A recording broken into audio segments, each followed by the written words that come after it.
everyone, thanks for tuning in to Ziggy's Lawn and Landscape. Here's our newest video. We will be comparing the two best stand-on leaf blowers on the market. Last fall we compared, we will leave the link down below for the other comparison video. We compared this exact machine, the Hurricane Z3, and the Toro with the ProForce blower attachment on the Multiforce mower.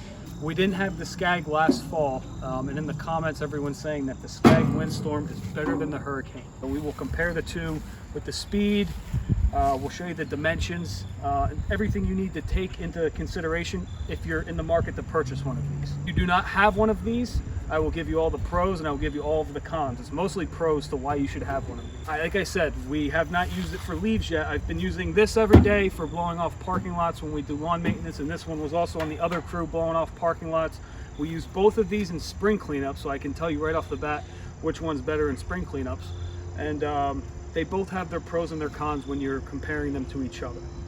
They blow leaves really far, big wet piles of leaves really far, but they do have their setbacks. Each machine does, in my opinion. I guess we'll start here because I've had this one longer. I've had this one for about 5 years. This is a 2017 Hurricane Z3. It's powered by a 35 horsepower carbureted Vanguard Briggs & Stratton engine. Pretty much, I will tell you every single problem that these have. Billy Goat bought out Hurricane. And there's also a Ferris version of this, which is just all different colors. For the Ferris one's red, a darker red than this Hurricane red. Billy Goat is the orange and the green.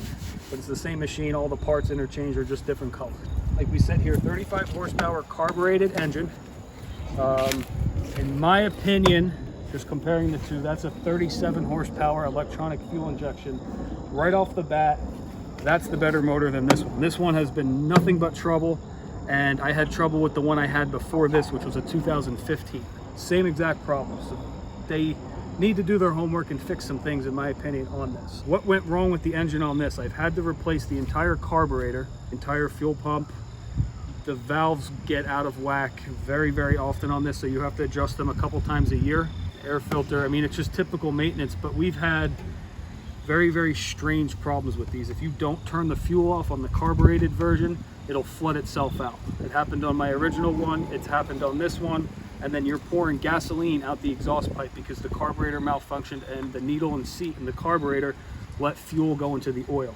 So we had very close calls where if we did not check the oil very frequently, which we do, we could have lost the entire motor on this. The first time it was the intake manifold for the carburetor, the bolts vibrated loose, and it was getting too much air to the motor, and it was in effect asking for too much fuel. So that was problem number one. And then number two, we were sleeping about 2 o'clock in the morning. The whole house reeked of gasoline. This was parked in the garage just for regular maintenance. I come out and it's drawing the fuel out of the tank through the engine and out the exhaust and all over the ground. So 10 gallons of fuel is what the fuel capacity is on this. It was all over the garage, the whole house. We had to evacuate the house and sleep somewhere else for a couple days. So we found out that it was the return line, the breather hose for the fuel tank. So this is your intake line that goes into the fuel pump, into the carburetor, and then there's the, is it this one?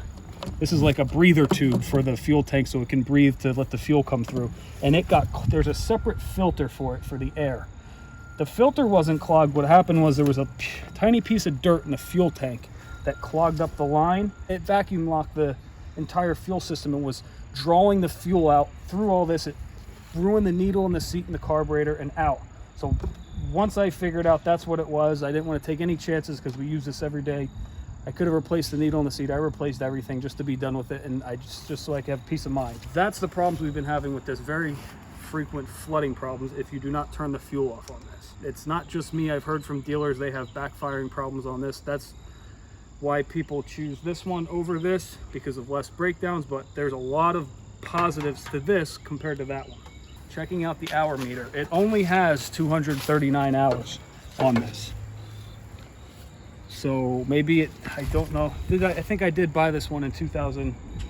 I'm sorry, I bought this one in 2020 and only put 239 hours on it in the past like 2 years. 2 hours on it? It had 2 when I got it from the guy. He bought it and it blew the leaves so far it went to the neighbor's property and it was just too big for him. So he sold it and I got it for a pretty good deal.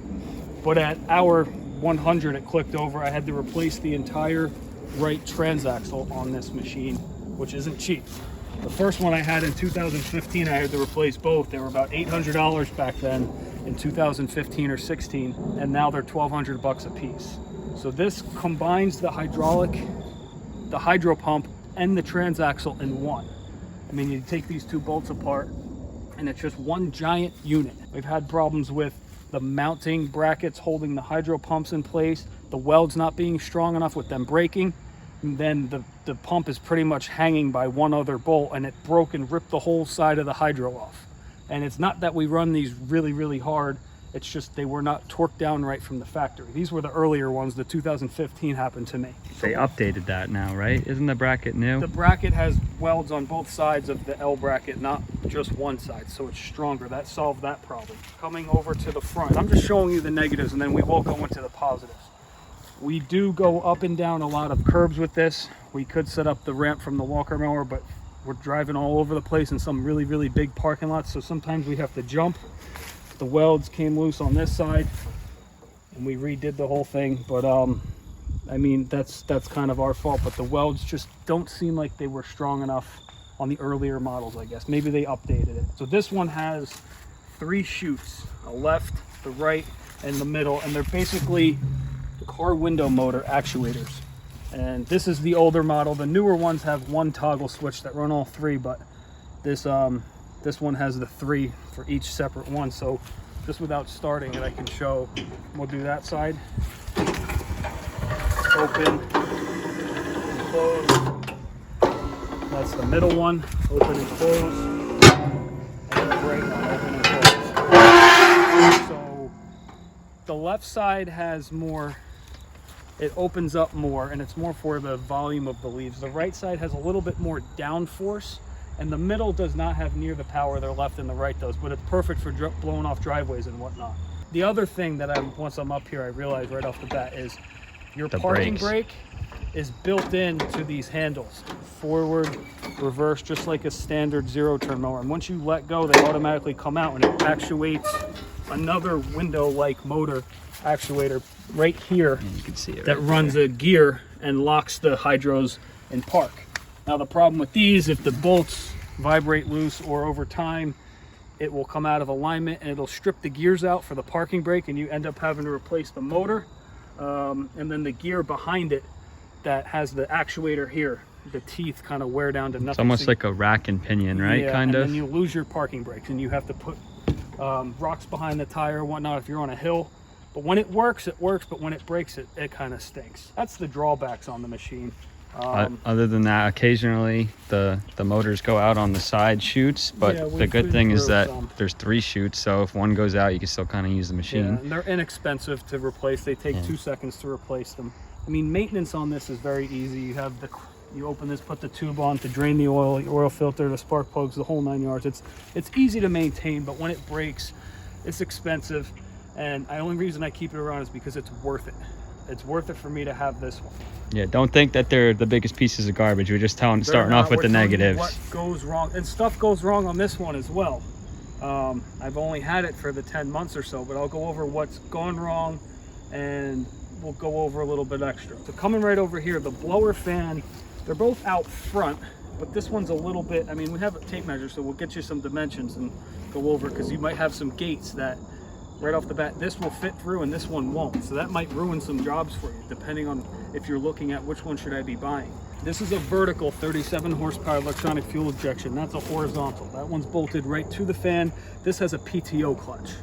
So there's a lot of people online with some videos and forums that they absolutely hate this platform because it's so stiff, and when you turn the air off, there's still some air that will come out the chutes when it's off. When you're pulling in the trailer, there'll be dust blowing around and whatnot. They're straight up, in my opinion, if you're afraid of some dust in your trailer, you're kind of in the wrong business. But they both have, this one you can completely turn the air off. It could go either way, which one I like. I don't really care about the dust. I'm dirty at the end of the day. I'm dirty 5 minutes into the day anyway. So once the air is turned off on this, it's off just enough. You pull it in the trailer, you turn it off. We'll come to the platform here. This is the Scag V-Ride platform. Same everything, except it's got a blower on the front, not a mower. And this one's a little bit more comfortable because it has some springs. That's a fixed the Hurricane blower is a fixed platform, so you feel it a little bit more at the end of the day, but once you get used to it, it's pros and cons. I specifically like the fixed platform. This is comfortable, but I'm just used to that one more, and to me it doesn't really make a difference. First thing off the bat that I liked on this one, like I said, it was an electronic fuel injection, so I didn't have to deal with the backfiring and the flooding issues. This thing starts up every single time and has no problem, and it uses a little bit less fuel. This is an 8-gallon fuel tank, that's a 10-gallon fuel tank, so it kind of evens itself out since it uses less fuel and that uses more. You get an extra 2 gallons out of that one. One of the greatest things that's on this one, and that's not on that one, is this has a manual parking brake. So when you get off, you need to set the parking brake, and it almost will never fail. I don't think I will ever have any problems with this parking brake, and I know I will have problems with that parking brake again. If you look here too, it presses against the tire. You want to hit the lever real quick? Yeah, so it's almost impossible for that to really... Once the tires wear down, this might need to be adjusted, but that's electronic, this is manual. Just from experience, anything that's manual is usually more trustworthy than something that has an electric actuated motor. While we're up here on the owner's platform, there's 2 switches. So the air spins and it comes out to this big chute. Like the Hurricane has 3 chutes, this has 1 big chute. And once you turn the PTO clutch on and the airflow comes out, it has the same power regardless of which way you put it. So like over on the Hurricane, you don't have much power down the middle. It's only good for really blowing driveways off. You have a lot of power out of that side and a lot of power out of that side. So when you're on the machine, you're constantly working the handles and putting more wear and tear on the transmission to get this into the perfect spot. Whereas this one, you have a toggle switch. You can just drive straight and adjust the chute back and forth, which I guess in the long term, I've read online too that people have to replace the motor for the turn, which is also just a little window motor that would take 2 seconds to switch. And you're not, once you see this on camera, you're not going to be going left and right to turn the machine to get the airflow. You're just driving straight. I mean, you could be going back and forth depending on how you find that it's comfortable to use this, but you'll drive straight and you could do this and get the full maximum blowing power out of the front. So that's something that I really, really like on this, along with the emergency brake. When you're running that and the wind is always going, you open up the motor, you're allowed to go out and use your backpack blower to open the pile up to even send it farther. This one, when you buy it, you can't, because once you step off of the platform, it kills the PTO clutch as if it was a lawnmower. It's a safety feature. So I mean, don't recommend you doing this till you get comfortable with it, but day one I took the safety switch for the platform and I just bypassed it, so now I can get off of this machine with the emergency brake on, with the airflow still going, with the clutch engaged, and go out with my backpack blower and do what I had to do. I saw that as a big drawback, that if you don't know how to do that, you can't get off of this thing and keep blowing while the air's going. You have to move the machine over and over. So I mean, what plays a big factor in, obviously, is how big is it? Is it gonna fit through gates? If you're doing smaller, you have small gates open to a big backyard. Sometimes we have clients that have a little single gate that will only fit through, but the backyard's really big. This won't fit through it, so you might get stuck backpack blowing the whole thing. So, I mean, the entire width of this is about 52 inches wide. So if you have a 48-inch gate, you will not fit through there. I asked them if they made skinnier tires, and they don't. I mean, you could probably figure something out, but then the heaviness and skinny tires, it might not work out. I have not looked into that, because we have this one that this one measures right at 45 inches, so you can squeeze through a 4-foot gate. That's a very big positive to this versus that. So we already went over what failed on the Hurricane blower / Billy Goat / Ferris blower. What has failed so far is the cable. This cable moves the chute up and down. It'll apply more down pressure on the ground if you're working with sticks and acorns, or if you're simply just blowing off big piles of leaves, you'll have it in the up. They also recommend to have this all the way to the left and up when you load it into a trailer, because it will get snagged on the sidewall or whatnot. But these cables, I bought a couple of them just to have them ready to go. Yeah, I want to point out something too.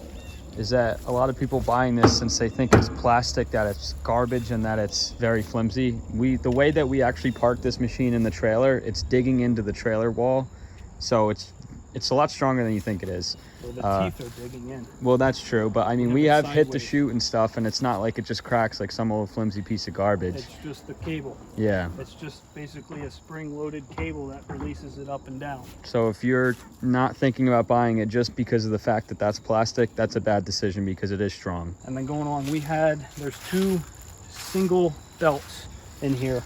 One of them went bad for some reason. We were still able to run it with the other one, so that's a positive. You can actually see it right there. Yeah, this cover pops off, and you put the 2 single belts on with the idler pulley, the tensioner, and you're good to go. But if you lose one of the belts, it'll still work with another belt. That's a good thing. That doesn't have any belts other than the one that goes from the motor down to the transmission. It doesn't have a belt to spin the fan. It's right on the crankshaft of the motor.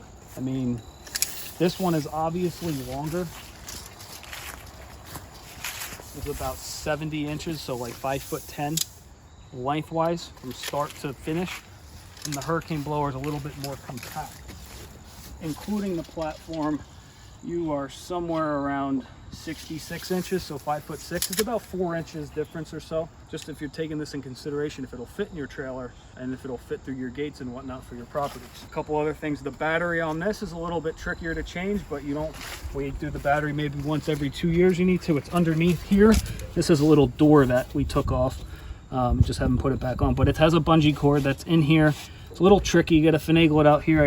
Don't think we have to take the tire off. I think it'll come right out. And this one, the battery's right here, right on top. It's a very, very easy to get to. And here's actually the belt that didn't work. We just have the extra one just in case we ever need it.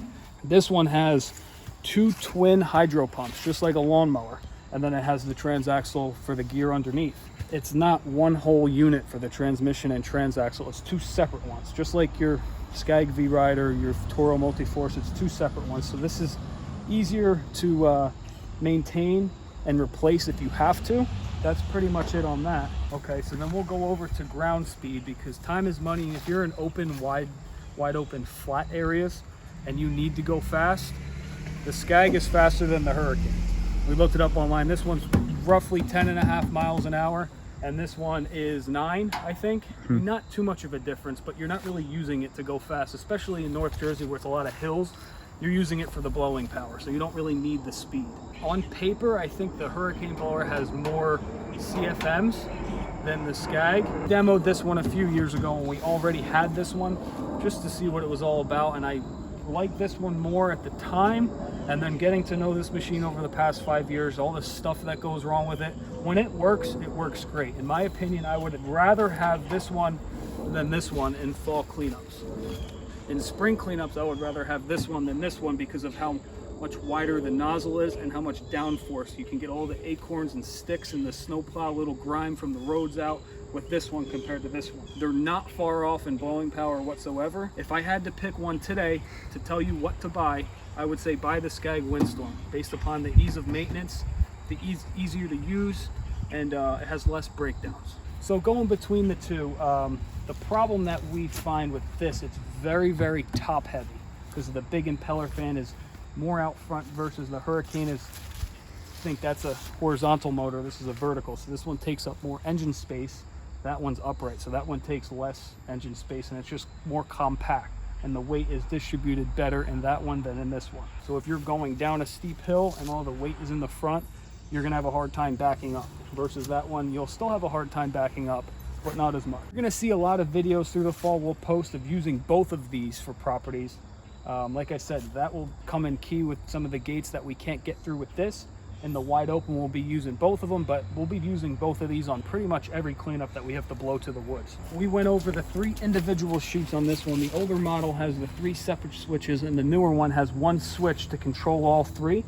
This one has 2 switches. One that will, once you tap it, it will move this all the way to the side and all the way back.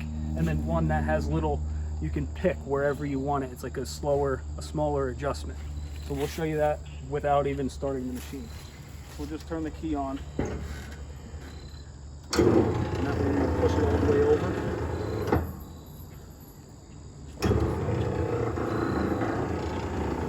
It's just a tap, and it'll move it all the way over. And then this one's more for your smaller adjustments. This one will do a little bit. This one will take it all the way, but you have to hold it. But then on your way back, if you want it there, or there, etc., it'll show you your little smaller adjustments. You can't go wrong with either one.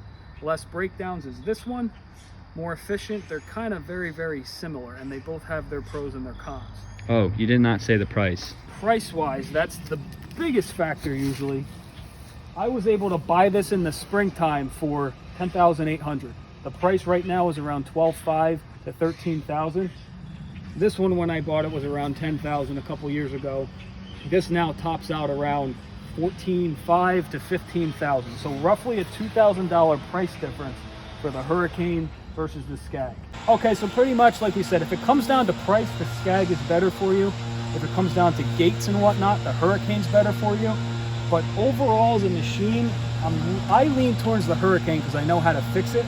And I just think it's better for compactability and blowing big leaves and whatnot. But they're very, very, very close in air power. But we'll wrap this video up here. And the next video, we will physically use these on the leaves here. We'll get it to a big pile. We'll move the leaves and we'll show you the maneuverability and blow around some different objects to show you the power. So thank you for watching this video. If you could really subscribe so you don't miss a video. We're going to make a lot of videos this fall on this, all the different leaf suckers and everything else we have for fall cleanup to show you, to help you make a better and more efficient leaf setup. Thank you for watching.